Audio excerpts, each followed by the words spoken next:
Ya, está grabando, así que no hay problema.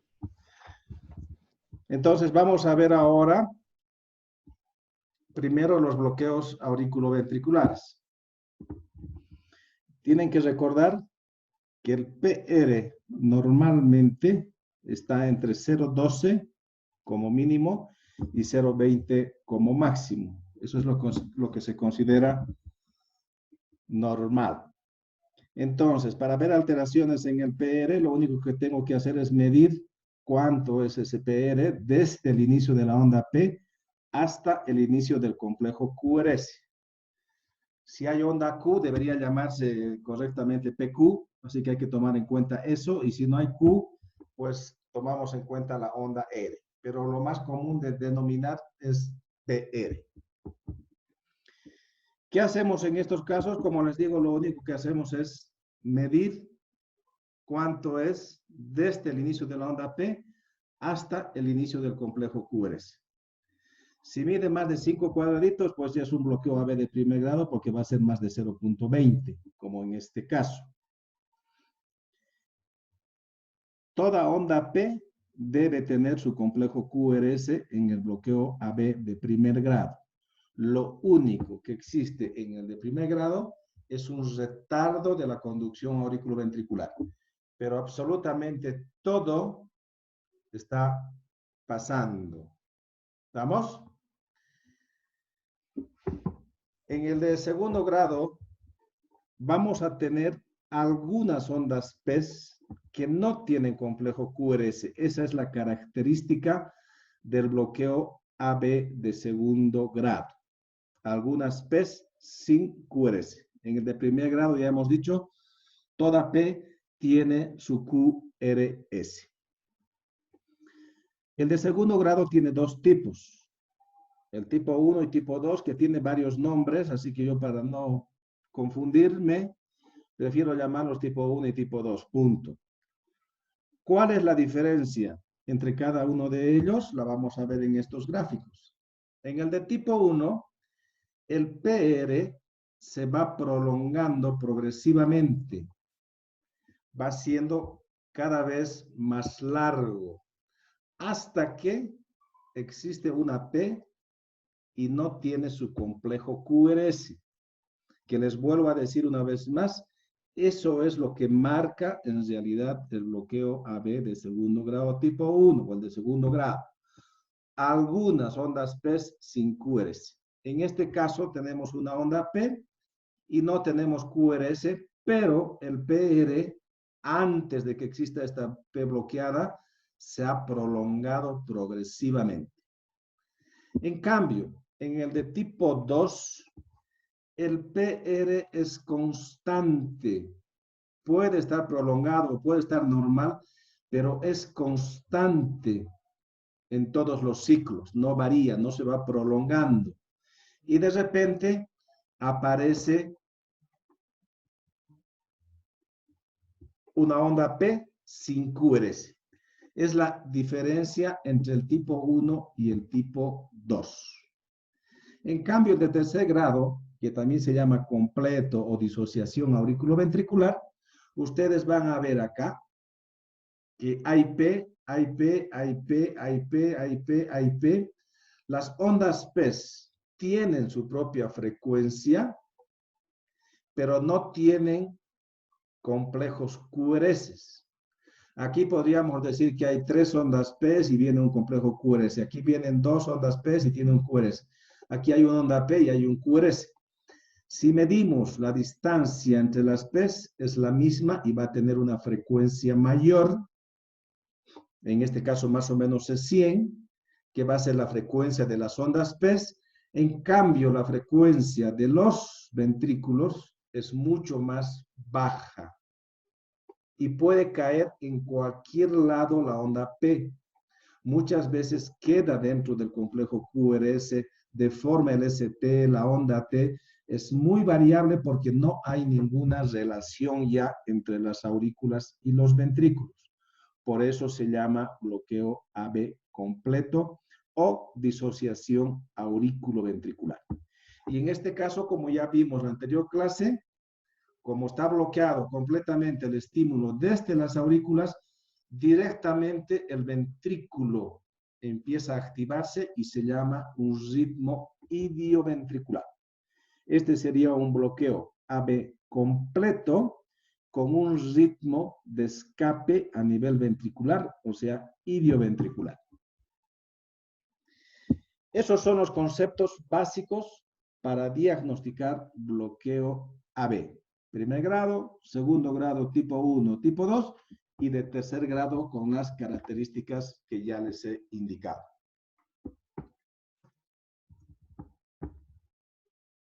Ahora vamos a ver los trastornos de conducción intraventricular.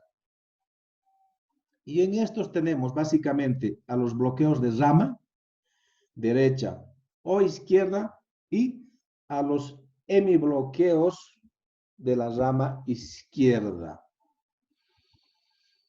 Deben tener claramente en mente de que los bloqueos de rama pueden ser completos o incompletos, pero los hemibloqueos son exclusivamente de la rama izquierda, porque la rama izquierda es la que tiene dos fascículos, la rama derecha no. La forma de diferenciar un bloqueo de rama completo o incompleto solamente es por la duración del complejo QRS. Si el QRS dura más de 0,12, se dice que es bloqueo completo. Si está entre 0,10 y 0,12, es un bloqueo incompleto. Recuerden que el QRS normalmente está menos de 0,10. Hasta 0,10, digamos, es su tope máximo del complejo QRS. Entonces, aparte de la duración del complejo QRS, que esto se da en los dos, en la rama derecha y en la rama izquierda. Los dos tienen el mismo criterio para decir completo o incompleto, la duración del QRS. Más de 0,12 completo, menos de 0,12 incompleto, entre 0,10 y 0,12. Pero eso no nos diferencia si es de rama derecha o es de rama izquierda. Para eso tenemos que observar otras características del complejo QRS que son completamente diferentes y no deberían llegar a confundirse si es que logran entender un poquitito el electrocardiograma. ¿Cuáles son esas alteraciones en el bloqueo de rama derecha? Ayer vimos también ya este esquema básico, los tres vectores de la activación intraventricular, siendo el más constante y el más importante, hemos dicho, el segundo vector, y nos daba una característica en las diferentes derivaciones. Y las derivaciones las habíamos dividido en derechas, izquierdas e inferiores a grandes rasgos. Y eso es lo que nosotros vamos a observar para poder tener algunos criterios diagnósticos de bloqueo de rama. Y vamos a ver qué es lo que sucede si vemos el corazón desde el lado izquierdo o vemos el corazón desde el lado derecho. Vamos a ver un poquitito en una derivación izquierda, que puede ser de 1 ABL en el plano frontal, o ya hemos dicho puede ser B5 o B6 en el plano horizontal, más o menos presentan las mismas características. ¿Y qué es lo anormal en estas derivaciones? La presencia de una onda S ensanchada, profunda, no es normal. Recuerden que normalmente puede existir una onda S, pero es finita, chiquitita, más o menos como la onda Q. Por este pequeño vector hemos dicho que da la onda Q, y por el tercer vector, que es otro pequeñito, debería darnos la onda S en esta derivación con esta misma característica. Acá claramente la onda S está ensanchada y está más profunda, y eso es completamente anormal. Si vemos del otro lado, por ejemplo en V1, que sería una derivación derecha, en lugar de que exista esta onda S anormal, más bien existe una nueva onda R anormal. Esto no debería existir. Recuerde, acá debería ser negativo el complejo QRS. Puede haber una onda R, pero la que predomina debería ser la S y no debería existir esta R'. Como es la segunda onda R que se presenta en esta derivación, se llama R'. Y como es más de 5 en este caso, bueno, se lo inscribe como mayúscula. Esta R' es lo patológico en el bloqueo de rama derecha en las derivaciones derechas. Y en derivaciones izquierdas, lo patológico es la onda S, que en resumen representan el mismo fenómeno, pero que lo estamos viendo de diferente lado. Recuerde, negativo normalmente acá, positivo normalmente acá, es lo que sucede normalmente. Lo mismo este fenómeno. Si yo veo negativo en una derivación izquierda, tengo que ver positivo en una derivación derecha. Solo que acá se llama R' porque es positiva, y acá se llama S anormal porque es negativa. ¿Y por qué se presenta esta alteración? Básicamente por este fenómeno que ven en este esquema. Si se ha bloqueado la rama derecha, todo el lado derecho del corazón ya no se activa normalmente por acá, sino se va a activar primero el lado izquierdo, y del lado izquierdo hay un nuevo vector que tiene que activar el lado derecho del corazón. Si no hay actividad eléctrica, no hay actividad mecánica. Por tanto, es indispensable que por algún lugar llegue la actividad eléctrica a todo el corazón. Y en este caso, como un mecanismo de defensa, pues se genera un nuevo vector que va de izquierda a derecha, pero que es completamente anormal. Ya no existen las vías normales de conducción a este nivel y está yendo por un tejido no especializado. Y eso hace que dure más la transmisión del impulso eléctrico, por tanto, en el papel también se va a representar con onda S, en este caso, de mayor duración ensanchada, y una R' anormal en la otra derivación. Esos son los criterios más importantes para diagnosticar bloqueos de rama derecha. En derivaciones izquierdas, una vez más, onda S anormal, ensanchada, profunda. Y en derivaciones derechas, más bien una onda R anormal, una onda R', una segunda onda R. La mayoría de los bloqueos y de las hipertrofias y otras alteraciones pueden producir anormalidades en el segmento ST y la onda T.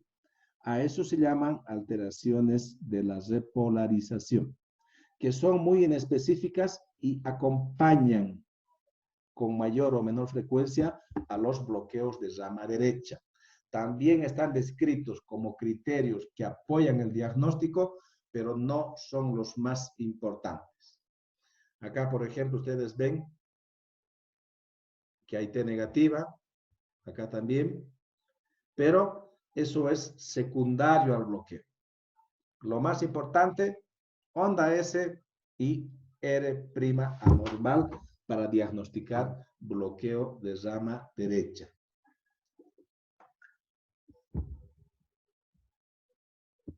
Si nos vamos al otro lado, al lado izquierdo, al bloqueo de rama izquierda, vamos a ver exactamente lo contrario. En este caso, el nuevo vector anormal que se va a producir va a ir de derecha hacia la izquierda.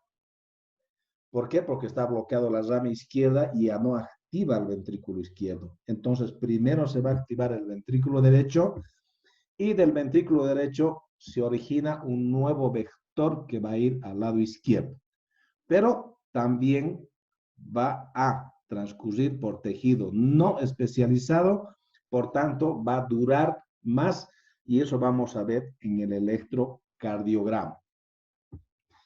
Entonces, los criterios diagnósticos para el bloqueo de rama izquierda serían, en derivaciones izquierdas, puede ser de 1, ABL, B5, B6, como en este caso, la R es la que está alterada, R ensanchada, mellada, profunda y obviamente ensanchada.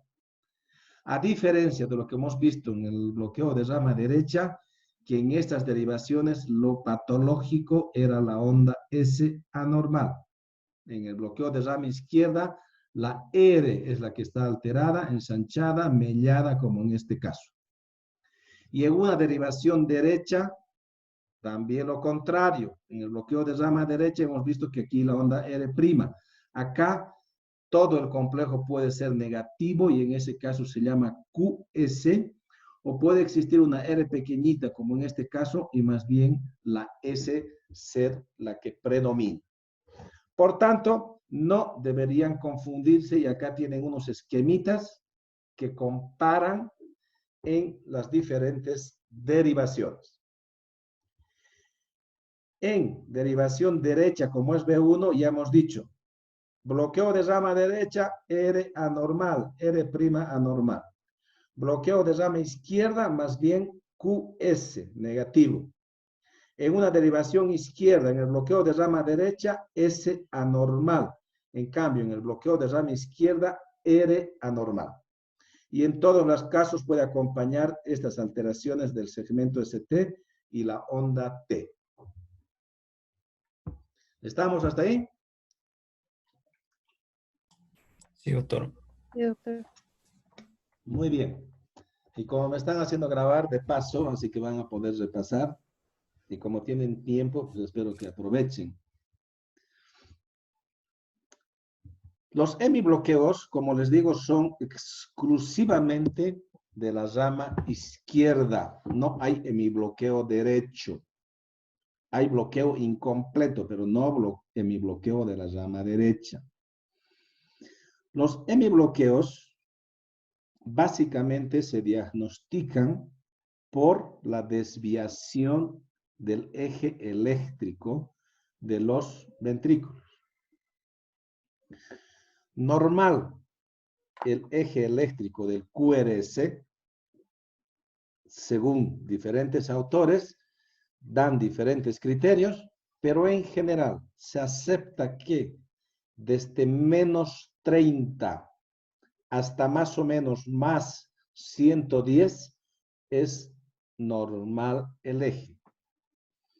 Para hablar de desviación del eje, si es desviación del eje hacia la izquierda, debería estar entre menos 30 y menos 90. Esa es una desviación del eje a la izquierda. En cambio, para hablar de desviación del eje a la derecha, debería estar entre 120 aproximadamente, 110 los más conservadores, hasta 180.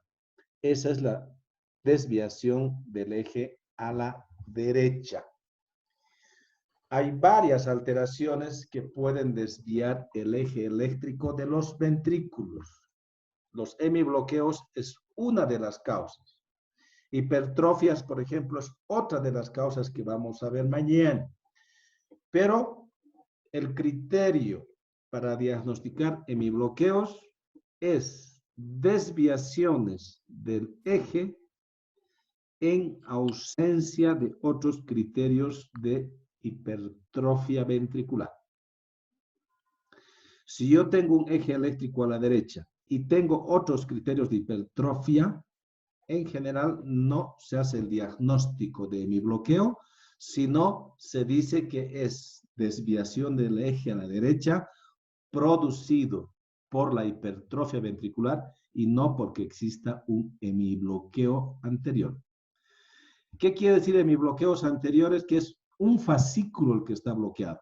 La rama izquierda tiene 2 y otros autores dicen que tiene 3 ramas, pero lo más frecuentemente descrito es que tiene 2 fascículos. El antero superior o anterior, en resumen, y el póstero inferior, o a veces se llama solamente posterior. Si el eje está desviado hacia la izquierda, es decir, desde menos 30 hasta menos 90, en ausencia de hipertrofia ventricular izquierda, hacemos el diagnóstico de hemibloqueo anterior izquierdo.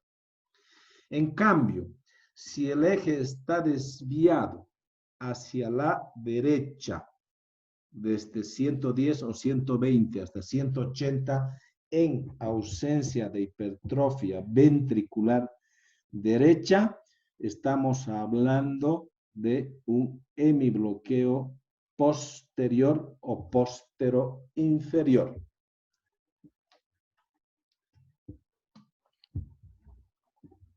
Para esto es indispensable que sepamos determinar dónde está el eje eléctrico del complejo QRS. Y ahora vamos a ver algunas formas de determinar aproximadamente dónde está el eje eléctrico del complejo QRS. En este caso, en este electrocardiograma, el eje está claramente a la izquierda. Ustedes ven, B1 es positivo, ABL es positivo, entonces el eje está apuntando a ese lado.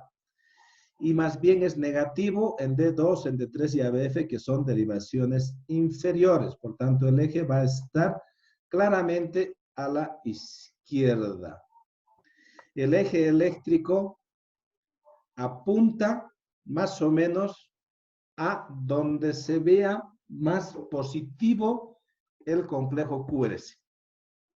Si vemos más positivos en derivaciones derechas, el eje va a estar a la derecha. Si vemos en derivaciones izquierdas, el eje va a estar al lado izquierdo. Acá, claramente en ABL es totalmente positivo, entonces el eje va a estar por lo menos en menos 30 y seguramente, como vamos a ver, más todavía de menos 30 y cumple el criterio de hemibloqueo anterior. Y no tiene otros criterios de hipertrofia que los vamos a revisar mañana. Por eso hacemos el diagnóstico de hemibloqueo anterior. Una vez más, eje izquierdo, menos 30 a menos 90 sin hipertrofia ventricular izquierda. En cambio, el hemibloqueo posterior o póstero inferior es al revés. El eje va a estar desviado hacia la derecha, pero sin criterios de hipertrofia ventricular derecha. Y ustedes vean cómo cambia el complejo QRS.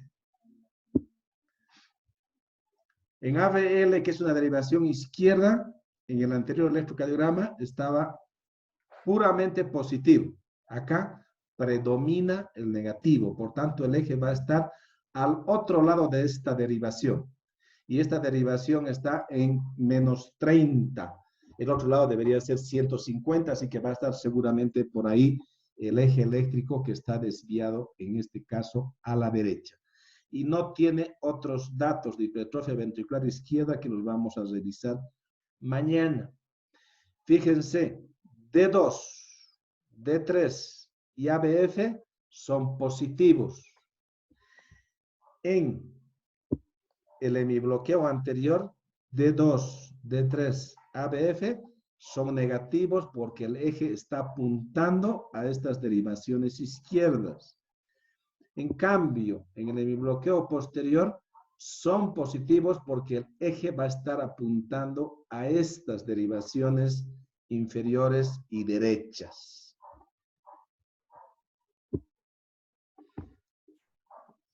Este es un esquema básico para que ustedes se puedan orientar viendo el electrocardiograma. El eje eléctrico se determina exclusivamente en las primeras 6 derivaciones, en las derivaciones frontales, no en las precordiales. Y este esquemita que nos dice desde dónde estamos examinando el corazón. ABL se representa a menos 30, que es el electrodo explorador del brazo izquierdo. Cada derivación entre uno y otro lado debe sumar 180. Si aquí tengo 30, que es menos 30, porque este lado es negativo, el otro lado va a ser 150. En D1 es 0, al otro lado va a ser 180. En ABF es 90, al otro lado va a ser 90 para completar los 180. Cada derivación nos tiene que dar 180 entre un lado y el otro lado. El eje eléctrico normal de los ventrículos aproximadamente, como les digo, en esta dirección, alrededor de 60 grados, pero puede variar desde menos 30 hasta 110 o 120. En este esquema posiblemente puede estar considerando esto. Yo para determinar el eje eléctrico tengo que ubicarme en espacio. Tienen que imaginarse ustedes cada una de las derivaciones dónde está y cómo es la actividad de los ventrículos. D1 está en 0 grados, su lado, si quieren ustedes, positivo, de donde estoy mirando, y el otro lado es 180 grados. Por tanto, si D1 es positivo, el eje tiene que estar apuntando a este lado. Y lo que se dice es que son 90 grados que capta cada derivación. Por tanto, un complejo QRS positivo en D1 nos dice que el eje eléctrico va a estar de este lado. Puede ser desde menos 90 hasta más 90. En cualquiera de estos nos puede caer el eje si es que es positivo en D1. Hacemos lo mismo en ABF. ABF se dice que está viendo el corazón desde abajo, por eso es una derivación inferior. Y se lo representa en 90 grados, la parte positiva de ABF, y en menos 90 la parte negativa. Entonces, si en ABF es positivo, el eje debería estar aquí abajo, desde 0 grados hasta 180 grados, en cualquiera de ellos. Si nosotros utilizamos las dos derivaciones, D1 y ABF, ya no vamos a tener 180 grados de observación, sino nos vamos a limitar a 90 grados, tomando en cuenta las dos derivaciones, y podemos dividir en 4 cuadrantes el eje eléctrico del corazón. Y eso es lo que vamos a ver ahora. Si yo tengo en D1 positivo, ya hemos dicho, el eje debería estar entre menos 90 y más 90. Si en ABF es negativo, el eje debería estar aquí arriba. Si yo integro los dos, mi eje me tiene que dar entre 0 y menos 90 grados. Si en los dos es positivo, en D1 y en ABF, el eje va a caer entre 0 y 90 grados, lo cual es completamente normal. Si en ABF es positivo, tendría que estar aquí abajo. Si en D1 es negativo, tendría que estar aquí al lado. Si yo integro, tendría que estar entre 90 y 180 grados. Y si los dos son negativos, el eje debería estar entre menos 90 y menos 180 grados. Este cuadrante habitualmente no se lo toma en cuenta porque se dice que no es fácil determinar si el eje se ha desviado por el lado izquierdo y ha llegado a este cuadrante o ha venido del lado derecho y ha llegado a este cuadrante. Si el eje nos da entre menos 90 y menos 180, habitualmente llaman tierra de nadie, algunos llaman indeterminado, pero otros tienen otra definición de lo indeterminado, pero lo cierto es que es tierra de nadie y no nos ayuda a hacer ningún diagnóstico porque no es fácil determinar si ha venido del lado izquierdo o ha venido del lado derecho. En cambio, si yo tengo un eje desde menos 30, que estaría aproximadamente acá, hasta menos 90, hablo de desviación del eje a la izquierda. En cambio, si está entre 120 y 180, se habla de una desviación del eje a la derecha. Si yo tomo en cuenta solamente por cuadrantes, no puedo determinar exactamente, en este caso que está en este cuadrante, yo no puedo saber si está en menos 10 o está en menos 80, si tomo solamente si es positivo o negativo el complejo QRS. Lo mismo acá, no puedo determinar si es 90, 100, 110, 120, hasta 180. Pero ya me sirve por lo menos para ver que está normal. Si en D1 es positivo y en ABF es positivo, el eje me va a caer entre 0 y 90 grados, lo que es completamente normal. Por tanto, no va a haber hemibloqueos ni va a haber desviación del eje si en los dos complejos, en las dos derivaciones es positivo. Si no es positivo en los dos, estoy obligado a poder definir con mayor precisión dónde está el eje. Porque ya les he dicho, para desviación del eje a la izquierda tiene que ser por lo menos menos 30, menos 10, menos 20, no cumple el criterio de eje izquierdo. Lo mismo en el lado derecho, 110 es normal, aunque esté en el cuadrante derecho.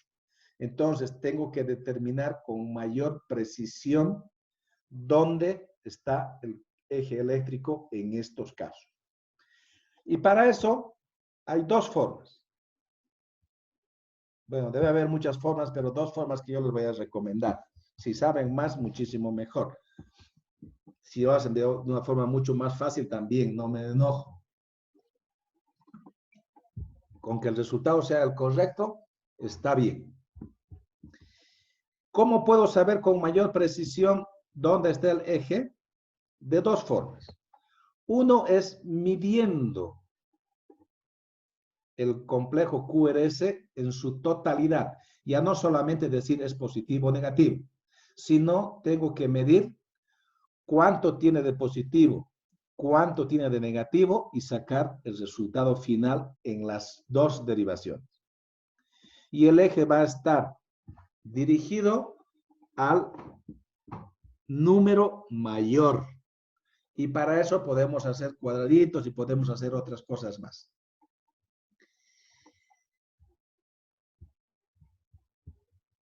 Vamos a ver en este ejemplo. Tenemos derivación de 1 que es positiva. Entonces, el eje tendría que estar, ya vuelvo a decirles una vez más, entre menos 90 y más 90 grados. ¿Qué hago?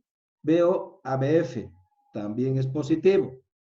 Entonces, si en los dos es positivo, el eje tiene que estar en este cuadrante que es normal, entre 0 y 90 grados.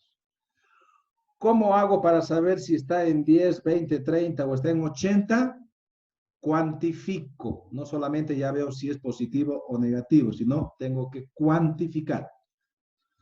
¿Qué significa cuantificar? Veo cuánto es de positivo aquí, cuánto es negativo y voy a tener mi valor absoluto que puede ser positivo o negativo. En este caso tengo positivo. 4, 5, 6, por decirles un ejemplo. No tengo negativo. Por tanto, mi valor en derivación de 1 va a ser más 6. Hago lo mismo en ABF.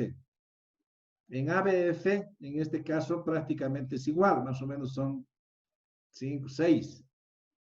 Y no tiene negativo. Entonces, también es más 6. Y eso lo traslado a mis ejes. Y le voy a dar un valor. Para esto tengo que tener mi papel cuadriculado y tengo que tener además marcado mis grados. Y traslado esos valores. Hemos dicho en D1, 6 positivo, entonces tiene que ser a este lado. Y con el papel cuadriculado, 1, 2, 3, 4, 5, 6, vamos a decir que llega acá. Ese es el punto de referencia en D1. Hago lo mismo en ABF. En este caso está tomando en cuenta D1 y D3, que también se puede hacer, pero es más fácil hacerlo en D1 y en ABF. Hago lo mismo. Marco 6 cuadraditos a este lado porque es positivo, es más 6. Si fuera negativo, tengo que irme hacia arriba, pero como es positivo, hago acá. Si en los dos son iguales, aquí 6 y aquí 6, trazo las líneas para que se junten y el eje me va a estar apuntando al vértice. Acá. Como es igual la distancia entre los dos, me va a caer en la mitad. La mitad entre 0 y más 90. Por tanto, la mitad va a ser 45 grados, que ese es el eje.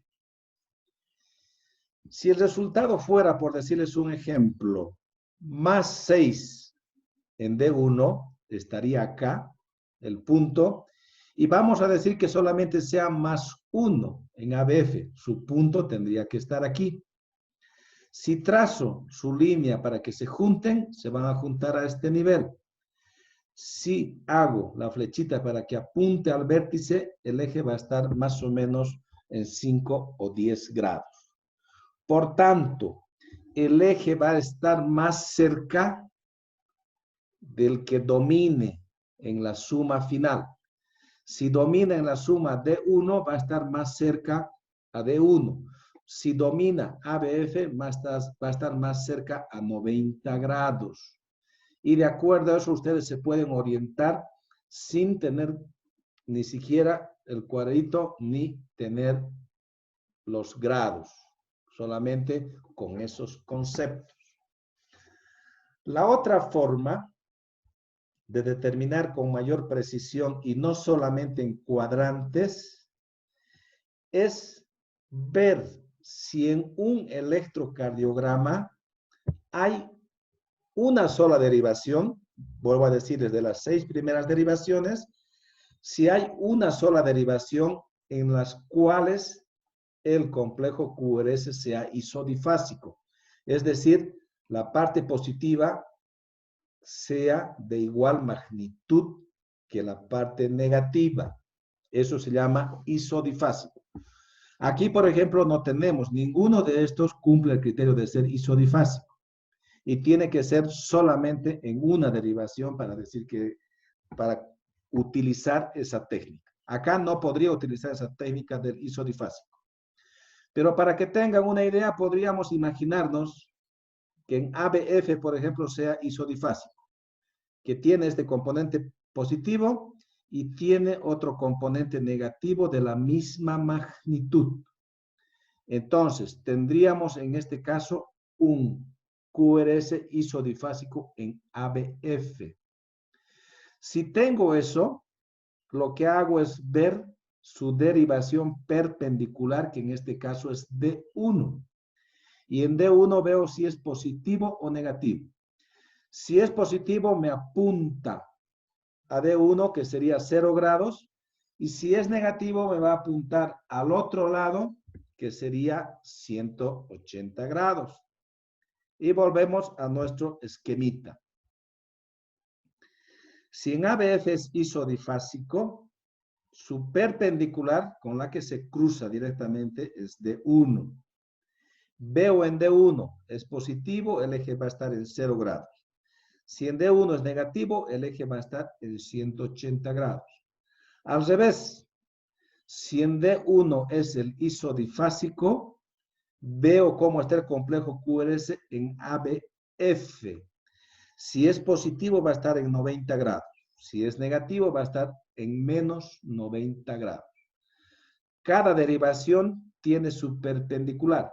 De D1 es ABF, como ven acá. De ABL es D2 y de ABR es D3. Eso tendrían que aprenderlo de memoria y también a qué grados representa cada una de las derivaciones. En este caso tienen que aprender solamente de un lado, porque del otro ya tienen que sumarle para que les dé 180 grados. En resumen, para determinar el eje eléctrico del corazón, veo el complejo QRS en las primeras 6 derivaciones del registro electrocardiográfico. Para saber en qué cuadrante está, solamente veo si es positivo o negativo el complejo QRS en D1 y en ABF. De esa manera voy a determinar en cuadrantes el eje eléctrico. Para saber con mayor precisión, cuantifico el complejo QRS en D1 y en ABF, traslado esos datos a nuestro esquemita y de acuerdo a donde vaya predominando va a estar el eje y si cuantifican, por lo menos hasta que sean cancheros, mejor. Y la otra forma, si hubiera un complejo isodifásico en una sola derivación, busco su perpendicular de esa derivación donde es isodifásico y veo si en esa derivación es positivo o negativo para ver dónde está el eje eléctrico del corazón. Hasta acá sería la parte de eje eléctrico y los bloqueos AB y bloqueos de rama.